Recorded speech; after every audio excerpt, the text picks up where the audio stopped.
നമ്മൾ ആരെയും അകമഴിഞ്ഞ് സ്നേഹിക്കരുത്. ആരെയും എന്നല്ല, ഒരു വസ്തുവിനെയും കൂടുതൽ മോഹിക്കുകയും സ്നേഹിക്കുകയും ചെയ്യരുത്. കാരണം അത് നഷ്ടപ്പെടുമ്പോഴുള്ള വേദന വലുതാണ്. നഷ്ടപ്പെടുമ്പോഴുള്ള വേദനയേക്കാൾ വലുതാണ് ഒറ്റപ്പെടുമ്പോഴുള്ള വേദന. അതുകൊണ്ട് ആരെയും നമ്മൾ അമിതമായി സ്നേഹിക്കരുത്. എന്നും നമുക്കത് സ്വന്തമാണെന്നും കരുതരുത്. സ്വന്തം മക്കൾ, മാതാപിതാക്കൾ, ഭർത്താവ് എല്ലാം ഒരു നാൾ നമ്മളിൽ നിന്നും മാറി നിൽക്കും, അല്ലെങ്കിൽ നമ്മൾ ഒറ്റപ്പെടും എന്ന് നമ്മൾ ചിന്തിക്കും. ആരും നമ്മുടെ ആശ്രിതരല്ല നാളെ. അങ്ങനെ നമ്മൾ ചിന്തിച്ചാൽ നമ്മൾ കാര്യബോധമുള്ളവരായിട്ട് മാറും. അപ്പോൾ നഷ്ടപ്പെടുമ്പോഴും നമ്മൾ ഒറ്റപ്പെടുമ്പോഴും നമ്മളെ ഒറ്റപ്പെടുത്തുമ്പോഴും ഗുരുതരമായ മാനസിക ടെൻഷൻ ഒഴിവാക്കാം. വിശുദ്ധ ഖുർആനിൽ അല്ലാഹു പറയുന്നു, നിങ്ങൾ ഭൂമിയിലേക്ക് നോക്കുന്നില്ലയോ, നിങ്ങൾ ആകാശത്തേക്ക് നോക്കുന്നില്ലയോ, നിങ്ങളിലേക്ക് നിങ്ങൾ നോക്കുന്നില്ലയോ, നിങ്ങൾ എങ്ങനെയാണ് ഞാൻ സൃഷ്ടിക്കപ്പെട്ടിരിക്കുന്നതെന്ന്. എന്നിട്ട് അല്ലാഹു പറയാണ്, ഇതെല്ലാം താൽക്കാലികമാണ്. ഒരു ദിവസം എല്ലാം നഷ്ടപ്പെടും. അവസാനം ഈ ഭൂമി വരെ അല്ലാഹു പൊടിച്ച് പാറ്റിക്കളയുമെന്ന്. എന്നിട്ട് അല്ലാഹു ചോദിക്കുകയാണ്, എന്നിട്ടും എന്തേ നിങ്ങൾ ചിന്തിച്ച് മനസ്സിലാക്കുന്നില്ല? എന്നിട്ട് അല്ലാഹു ചോദിക്കുന്നു, നിങ്ങൾ ഖുർആനിലേക്ക് നോക്കുന്നില്ലയോ? വിശുദ്ധ ഖുർആൻ സഹിതം അന്ത്യനാളിൽ അതിന്റെ അക്ഷരങ്ങൾ മാറ്റപ്പെടും. ഖുർആനും അല്ലാഹു സൃഷ്ടിച്ചതാണ്. ഈ ഭൂമിയിലെ ജീവിതം ഒരിക്കലും എളുപ്പമുള്ളതല്ല. എല്ലാവർക്കും, സകല മനുഷ്യർക്കും ഒരു പ്രയാസം ജീവിതത്തിൽ വരും. കഷ്ടപ്പാട് വരും, ദുരിതം വരും. സമ്പന്നർക്കും ദരിദ്രർക്കും വരും. പക്ഷെ ദരിദ്രർക്ക് വന്നാൽ അത് നിസ്സാരമായിരിക്കും. സമ്പന്നർക്ക് വന്നാൽ താങ്ങാവുന്ന വിഷമങ്ങളായിരിക്കും. സമ്പത്ത് കൊണ്ട് മാത്രം ആർക്കും വിജയം വരിക്കാനാകില്ല.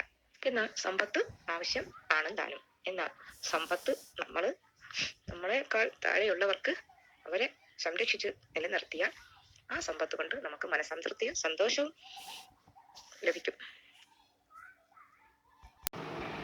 അള്ളാഹുവിന്റെ പ്രീതിക്ക് വേണ്ടി ജീവിക്കുക. ഏത് കാര്യം ചെയ്യുമ്പോഴും അള്ളാഹുവോട് കാവൽ തേടി പ്രാർത്ഥിച്ചുകൊണ്ട് ചെയ്യുക. നമ്മൾ ഏറ്റവും ഭയപ്പെടുന്നത് മരണത്തെയല്ല, രോഗത്തെയാണ്. മാരകമായ രോഗങ്ങൾ നമ്മുടെ കുടുംബത്തെ തന്നെ നശിപ്പിക്കും. അത് നമ്മുടെ സമ്പത്തെയും നശിപ്പിക്കും. അതുകൊണ്ട് നമ്മൾ സൂക്ഷ്മത പാലിക്കുക, ജാഗ്രത പുലർത്തുക. വിശുദ്ധ ഖുർആനിൽ അല്ലാഹു പറഞ്ഞിട്ടുള്ള അനുസരിച്ച് ജീവിക്കുക.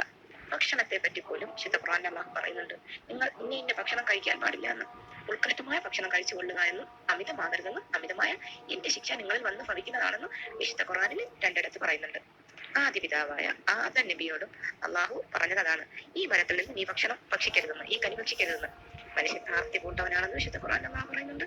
ആദം നബിയെ ഇബ്ലീസ് പറ്റിച്ചു. ഈ കനി കഴിച്ചാൽ ഈ ഭൂമിയിൽ നീ പോകേണ്ട ആവശ്യമില്ല, നീ സുഖസമ്പൂർണ്ണമായിട്ട് ഈ സ്വർഗത്തിൽ താമസിക്കാമെന്ന് പറഞ്ഞു കൊടുത്തു. അള്ളാഹു പറഞ്ഞത് കേൾക്കാണ്ട് ഇബ്ലീസിന്റെ വാക്ക് കേട്ട് ഹവ്വാവും അത് കഴിക്കുകയും അവർക്ക് മലവിസർജനം ചെയ്യാനുള്ള ബുദ്ധിമുട്ട് വരികയും അവരെ അള്ളാഹു ഭൂമിയിലേക്ക് എടുത്തെറിയപ്പെടുകയും ചെയ്തു. നിസ്സാരമായ ചെറിയ തെറ്റാണ് അവർ ചെയ്തത്. അതുകൊണ്ടാണ് എല്ലാ കാര്യത്തിലും അള്ളാഹുവോട് കാവൽ തേടിക്കൊണ്ടിരിക്കുക. പിശാചാണ് നമ്മുടെ ഏറ്റവും വലിയ ശത്രു. അള്ളാഹു വിശുദ്ധ ഖുർആനിൽ പറയുന്നു, ഈ ഭൂമി നിങ്ങൾ ഭയപ്പാടോടും പ്രത്യാശയോടും കൂടി ജീവിക്കുക എന്ന്. ഭയപ്പാട് പിശാചിനെയാണ് സൂക്ഷിക്കേണ്ടത്. പ്രത്യാശ അള്ളാഹുവിൽ നിന്നും ലഭിക്കാൻ വേണ്ടി പ്രതീക്ഷയോടെ പ്രാർത്ഥിക്കുക. ഓരോരുത്തർക്കും ഓരോ അന്ത്യമുണ്ട്, അന്ത്യനാൾ എപ്പോഴാണ് എന്ന് ചോദിക്കുന്നവരോട് പറയുക, നിന്നിൽ തന്നെ അന്ത്യമുണ്ട്, ഒരു മരണം. അതോടെ അവരുടെ അന്ത്യം അവസാനിക്കും. അതുപോലെ ഈ ഭൂമിയിൽ അന്ത്യമുണ്ട്, അത് ഇനി അധിക നാളുകളില്ല. ഒരിക്കലും ഈ നൂറ്റാണ്ട് കിടക്കില്ല.